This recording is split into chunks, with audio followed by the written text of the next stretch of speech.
డిఎన్ఏలో discuss చేద్దాం. Bharat, supreme court తీర్పు ఇచ్చిన తర్వాత కూడా వివాదాలు ఇంకా కొనసాగుతున్నాయి. చాలా మంది వ్యతిరేకిస్తున్నారు, కొందరు సమ్మతిస్తున్నారు. కాబట్టి ఏంటి అంటే సుప్రీంకోర్టు తీర్పుని ఎలా చూడొచ్చు, సరి అయిందా కాదా?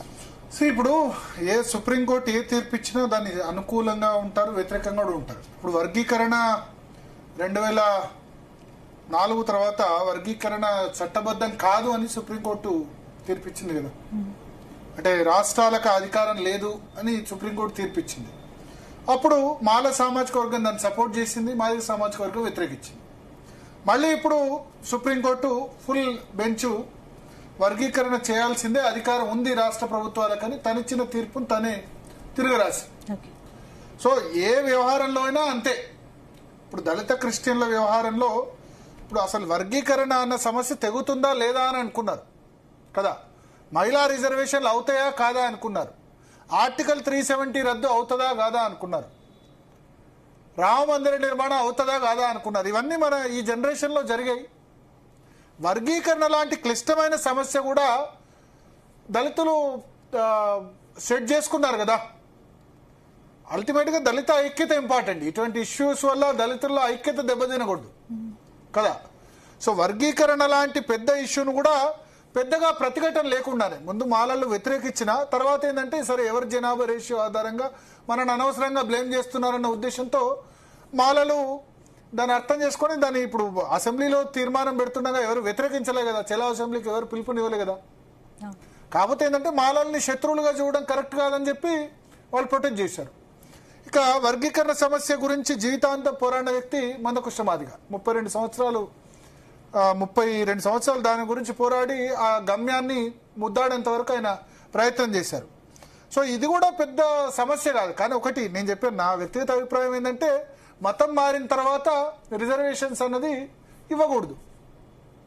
మతం మారిన తర్వాత కులం, క్రిస్టియన్ మతంలో కులం లేదు అన్నది కాబట్టి అందుకనే మతం మారుతున్నారు కదా. అంటరాంతరం లేదన్న ఉద్దేశంతో మారుతున్నారు కదా. మారిన తర్వాత కూడా అంటరాంతరం ఉంటే వాళ్ళు మారకూడదు అంతే కదా. యేసు ప్రభు నచ్చి లేకపోతే ఎవరి ఇష్టాలు వాళ్ళవి, దైవం ఎవరి ఇష్టాలు వాళ్ళవి, దాన్ని ఎవరు కాదనట్లేదు. మనం అన్ని మతాలని రెస్పెక్ట్ చేయాల్సిందే, ఎవరి విశ్వాసాలని బిలీవ్ చేయాల్సిందే.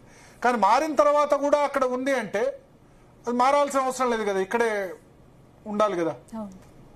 సో ఇక్కడ ఈ తీర్పుకు సంబంధించి ఓవరాల్గా చూస్తే గనక దీనిలో విడిపోకుండా చర్చించుకొని దీన్ని సొల్యూషన్ వెతకాలి.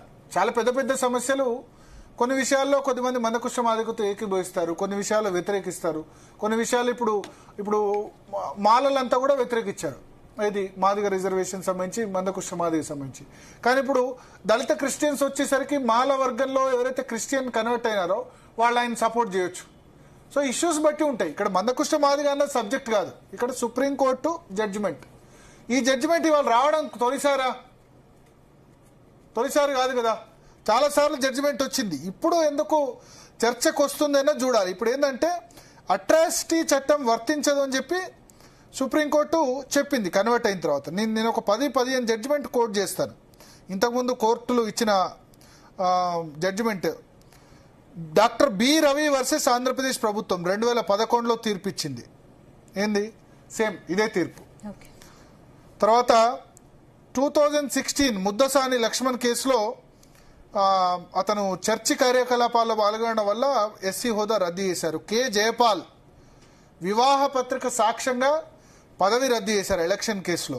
పి ఆనందం కేసు బాప్టిజం వల్ల సబ్సిడీ రద్దు చేసి వడ్డీతో మళ్ళీ వసూలు చేశారు ఎస్సీ కార్పొరేషన్ దగ్గర లోన్ తీసుకుంటే కనుక.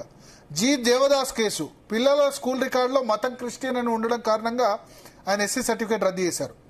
ఎన్ సత్యనారాయణ 2015-16 చర్చి రికార్డుల ఆధారంగా హోదా రద్దును హైకోర్టు సమర్థించింది. జె సుగుణమ్మ చర్చి వివాహ సాక్ష్యాలతో నామినేషన్ను తిరస్కరించారు, అంటే ఎలక్షన్లో పోటీ చేస్తే. తర్వాత ఎస్ మోహన్ రావు కేసులో పాస్టర్గా ఉన్నట్లు బాప్టిజం సర్టిఫికేట్ ద్వారా నిరూపితమైంది, దాంతో చేశారు. ఇట్లా చాలా కేసులు ఉన్నాయి. పదోన్నతి ప్రమోషన్స్ కేసులు, ఈ కేసులు ఆ కేసులు. ఎం షామ్యూల్ 2022 రిట్ పిటిషన్ చర్చ్ రిజిస్టర్లో పేరు ఉండడంతో ఎస్సీ సర్టిఫికేట్ రద్దు చేశారు. ఇట్లా చాలా కేసులు ఉన్నాయి. ఇప్పుడు మొన్న కేసు కూడా ఒకటి. సో మాట్లాడదాం. మనతో పాటు బత్తుల రాంప్రసాద్ గారు, మాల సంక్షేమ సంఘం